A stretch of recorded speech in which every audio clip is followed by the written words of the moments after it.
Cześć i czołem moi glidaci. Glidaci z języka białoruskiego oznacza oglądający. W każdym razie to mogę mówić po białorusku i wiem, że duża część ludzi mnie zrozumie. Z tego powodu, że języki polski i białoruski bardzo podobnie, leksycznie, semantycznie mają prawie te same czasowniki, trochę inna wymowa, czasami mm, inny akcent w niektórych słowach. No i oczywiście używana cyrylica, chociaż istnieje też białoruska łacinka. To wideo chcę nagrać o Białorusi, o języku białoruskim i o literaturze. Krótkie wideo, niewielkie. Z powodu tego, że w Polsce niedawno napotkałem się na nieprzyjemną rozmowę z jednym człowiekiem. Człowiek ten był dość patriotyczny i nie był ksenofobiczny.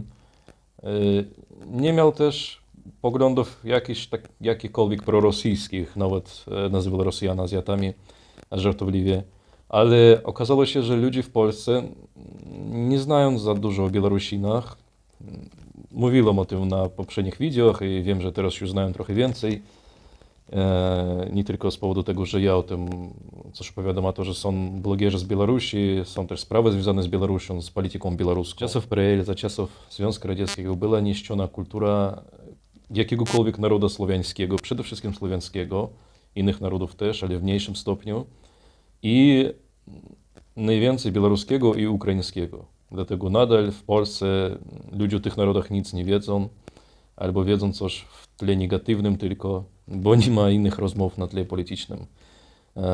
Rzeczywistość jest zupełnie inna. Białorusiny istnieli od dawna. Ja mam też przodków stąd i znam ludzi stąd i jeżeli ktoś uważa, że białoruskiego narodu nie istnieje, no to ja wam powiem, w Rosji są ludzie, którzy uważają, że polskiego narodu nie istnieje.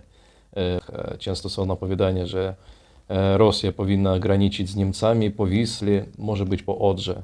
I ludzie na poważnie o tym rozważają. Niektórzy mówią, że polski to dialekt rosyjskiego. Ja wiem, że to absurd, ale to jest taki sam absurd, jak mówić, że białoruski jest dialektem rosyjskiego. No, dla mnie bardzo rosyjski jest dialektem białoruskiego, ponieważ rosyjski język, o dziwo, on jest modernistyczny i wielu razy był zmieniony. Język białoruski i ukraiński to dwa bardziej archaiczne języka niż rosyjski. Języka typowo słowiańskich, rosyjski też jest słowiańskim, ale nie typowo słowiańskim.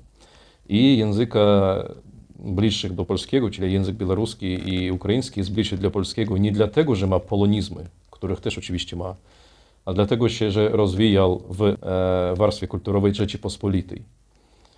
Jeżeli mówimy o języku, to z góry mam przykłady. Przykład słowa na przykład w języku białoruskim na przykład. W języku rosyjskim na primer. To jest zupełnie inne słowa. Coś robić po polsku, po białorusku coś robić. Ludzie tak mówią. Po rosyjsku что делать? Zupełnie inne słowo. Oglądać coś, po białorusku глядеть. Też trochę podobnie. Po rosyjsku można powiedzieć глядеть na zachodnich terenach Rosji, tak mówią, ale ogólnie po rosyjsku mówiąc смотреть. Natomiast w języku białoruskim, czyli białych Rusinów, a jak niektórzy uważają Litwinów z Wielkiego Księstwa Litewskiego, nie ma pewnych słów rosyjskich. To, że część Białorusinów mówi po rosyjsku, no to skutki rusyfikacji, a też są ludzie, którzy własną kulturę i język nie doceniają. No tak jak w Polsce ludzie używają anglicyzmy, germanizmy. Najgorsze anglicyzmy to dla mnie słowo news, ponieważ no, nawet portale i kanały telewizyjne tak mówią, a ja czuję wielki niesmak, ponieważ po polsku ja mówię wiadomość i bardzo podoba mi też słowo nowiny. Ale nie o tym tylko mowa, a również o Białorusinach. Tak więc język białoruski jest dość stary. Zapraszam na inne moje wideo, gdzie o tym opowiadam.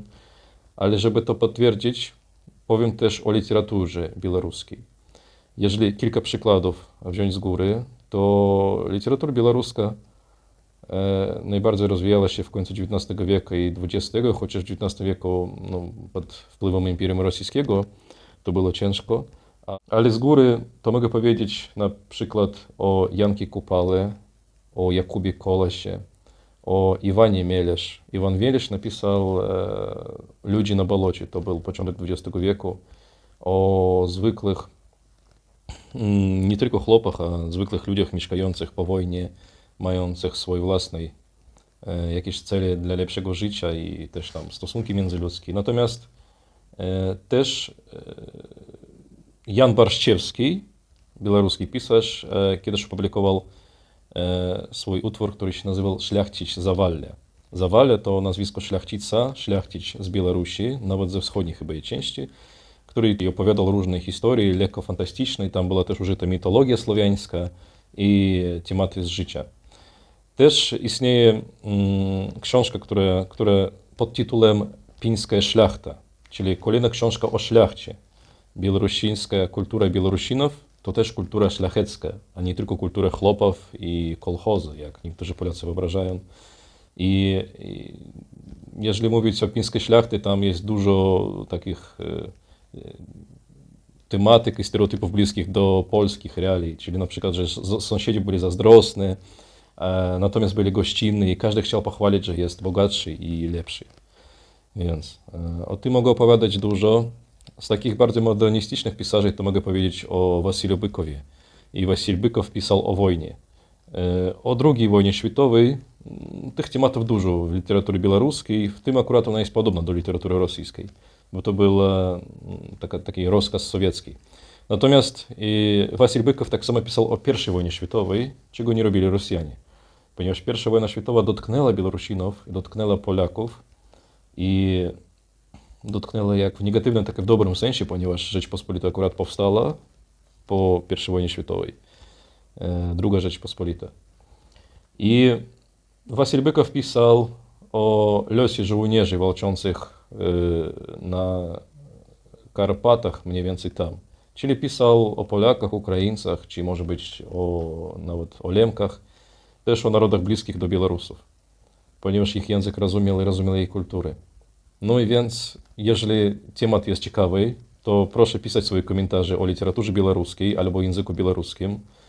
Mogę nagrać coś na konkretnych, dokładnych przykładach, bo literatura białoruska jest bardzo szeroka i głęboka i pisarzy na Białorusi w procentach było więcej niż na przykład w całym Imperium Rosyjskim. Trochę więcej też niż polskich pisarzy od czasów też zaborów. Więc przeciętny człowiek na dzień dzisiejszy o tym nie wie w Polsce. I to jest wielki błąd. Bo niestety żyjemy nadal w narracjach PRL-u, w takich narracjach, że jesteśmy pomiędzy Rosją i Niemcami, a to jest bzdura, bo jesteśmy pomiędzy Czechami, Słowakami, Białorusinami, Litwinami, Ukraińcami, no i z północy Szwedami. To warto pamiętać.